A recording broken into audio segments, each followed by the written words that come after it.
आज के इस वीडियो में हम देखेंगे महाराष्ट्र स्टेट बोर्ड का standard 10th maths 2 chapter 5 coordinate geometry के प्रॉब्लम सेट 5 का क्वेश्चन नंबर 19 सॉल्व करेंगे। तो क्वेश्चन नंबर 19 में क्या बोला है कि the line segment A B is divided into 5 congruent part. एक लाइन है और उसको 5 पार्ट में डिवाइड किया गया है। इसका एंड पॉइंट है ए एंड बी और उस पे ऊपर पॉइंट है P Q R and yes. Okay, तो ये टोटल मिला के 5 पार्ट होते हैं, टोटल होता है 6 पॉइंट। तो यहाँ पे क्या बोला है कि पॉइंट क्यू का वैल्यू दिया है और पॉइंट यस का वैल्यू दिया है। पॉइंट क्यू का वैल्यू है 12, 14 और यस का दिया है 4, 18 और बताना है कि बाकी सभी पॉइंट के कोऑर्डिनेट फाइंड आउट करने हैं। Point A, point P, point R और पॉइंट बी के कोऑर्डिनेट फाइंड आउट करना है। क्या करेंगे देखते हैं। तो यहाँ पर देखेंगे कि अगर हम देखेंगे यहाँ पर कि क्यू और एस सेगमेंट को देखेंगे ध्यान से, तो यहाँ पर हमें दिखेगा कि पॉइंट आर जो है इसका मिड पॉइंट है। तो यहाँ पे लिखेंगे point R is the mid point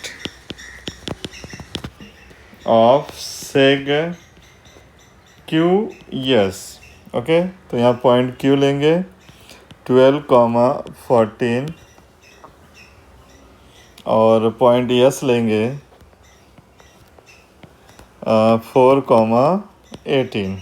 तो ये x1 हो गया, x1 है 12, y1 है 14, x2 है 4 और y2 है 18। ओके, अब यहाँ पे क्या लिखेंगे, बाय मिड पॉइंट फॉर्मूला।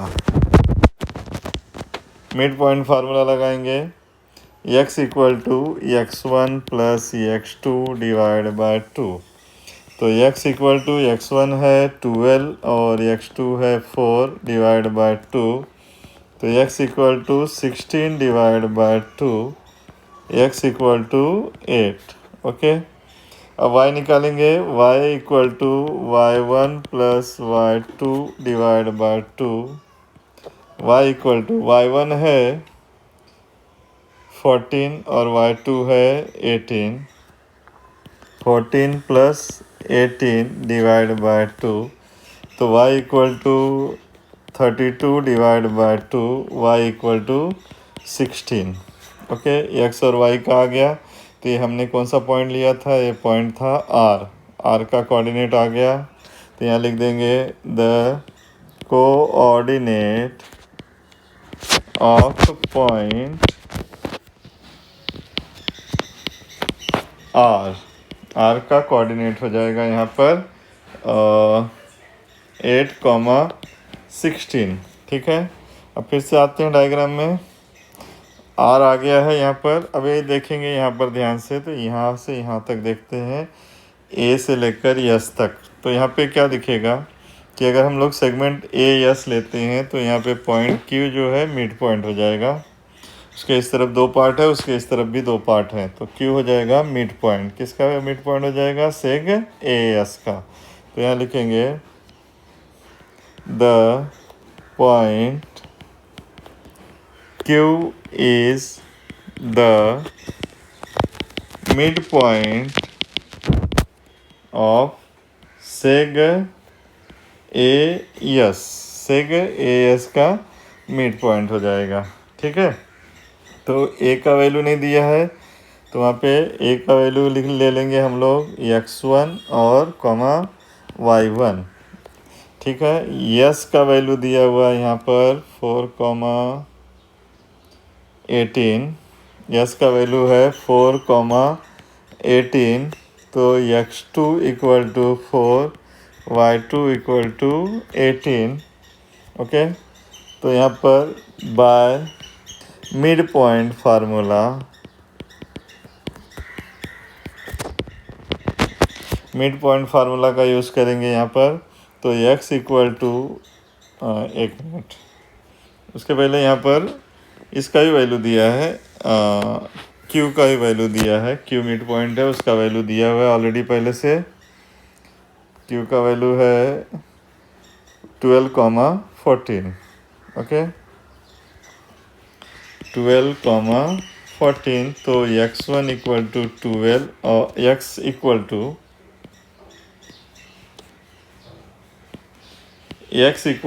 12 और y इक्वल टू 14। ठीक है, तो यहाँ पर x equal to x1 plus x2 divide by 2।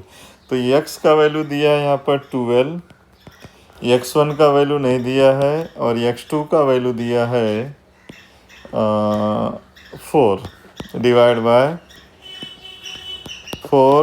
Bye 2। 2 से 12 में मल्टीप्लाई करेंगे, 12 2 जा 24, x1 प्लस 4। 24 में से 4 को माइनस कर देंगे, x1 इक्वल टू 20।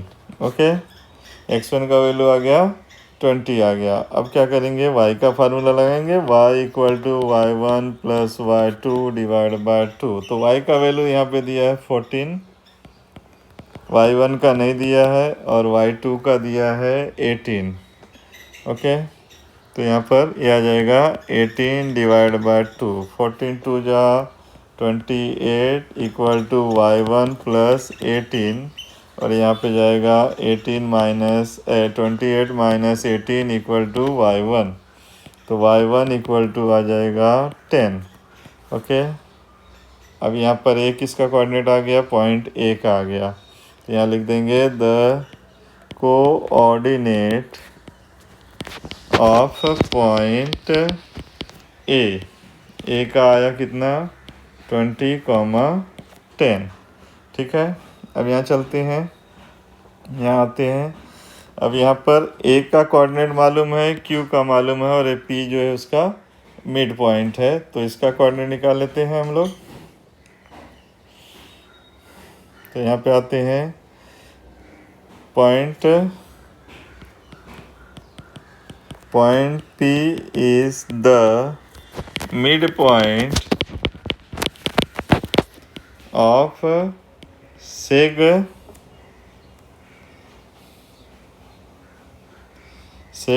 AQ, यहाँ से लेकर यहाँ तक AQ, सेग AQ। तो A का अभी हमने निकाला था 20,10। तो x1 equal to 20, y1 equal to 10, और q है यहाँ पर, q का भी हमने लिया था थोड़ी देर पहले, q था 12,14। तो x2 equal to 12 and y2 equal to 14। यहाँ पे लिखेंगे बाय मिड पॉइंट फॉर्मूला। तो यहाँ पर x का value x1 plus x2 divide by 2।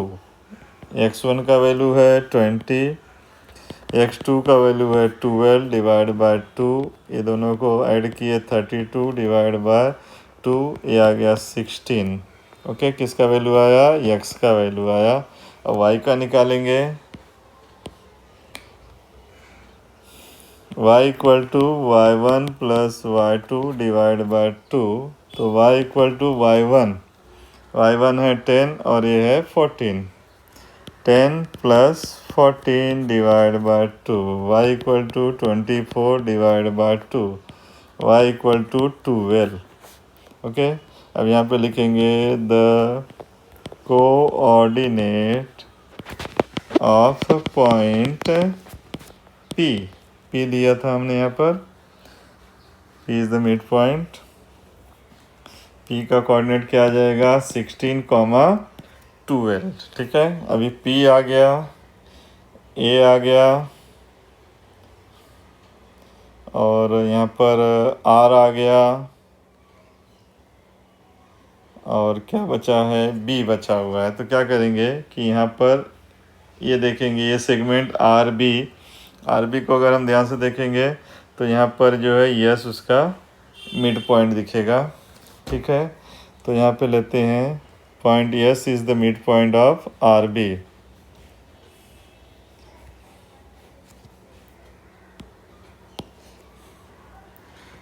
Point S is the midpoint of seg RB। RB का क्या है? मिड पॉइंट है। तो यहाँ पर R का वैल्यू हमने निकाला था स्टार्ट में, और B का वैल्यू हमें नहीं मालूम है। ठीक है, B का x2 y2, और यहाँ पर यस का वैल्यू भी दिया हुआ है हमें। तो यस का वैल्यू है शायद 12,14। यहाँ पर पहले यस का देखते हैं। यस का है 4,18 है, 4,18, और 8 का 8,16।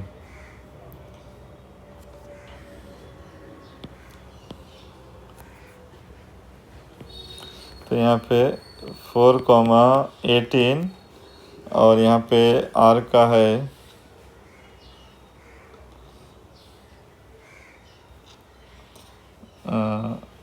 आर का 8,16, 8,16। तो ये हो गया x1 8 और y1 16। ओके, और यहाँ पर ये x2 y2 का नहीं दिया है, ये x का वैल्यू 4 और y का वैल्यू 18। ठीक है, तो यहाँ पे लिखेंगे बाय मिड पॉइंट फॉर्मूला, तो x equal to x1 plus x2 divide by 2। ठीक है, तो x का वैल्यू दिया है 4, x1 का वैल्यू दिया है 8, x2 का वैल्यू नहीं दिया है, डिवाइड बाय 2। 4 2 जा 8 इक्वल टू 8 प्लस x2, 8 में से 8 गया, x2 इक्वल टू 0। तो ये x2 0 आ गया। अब निकालेंगे y equal to y1 plus y2 divide by 2। तो y का वैल्यू यहाँ पर पहले से दिया हुआ है, y का वैल्यू है यहाँ पर 18, y का वैल्यू है 18 इक्वल टू यहाँ 16 प्लस y2 डिवाइड बाय 2। 2 से मल्टीप्लाई करेंगे, ये हो जाएगा 36 इक्वल टू 16 प्लस y2। तो 36 माइनस 16 इक्वल टू y2, तो y2 इक्वल टू 20। ओके, तब यहाँ पे लिखेंगे the coordinate of point, point क्या है हमारा? B है।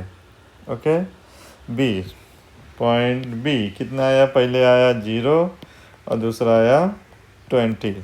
तो इस तरह से हमने पॉइंट B फाइंड आउट किया, हमने पॉइंट B फाइंड आउट किया, हमने पॉइंट P फाइंड आउट किया, हमने पॉइंट A फाइंड आउट किया, हमने पॉइंट R फाइंड आउट किया, और यस और Q का वैल्यू दिया हुआ था पहले से ही। ठीक है, तो इस तरह हम इसे सॉल्व करेंगे।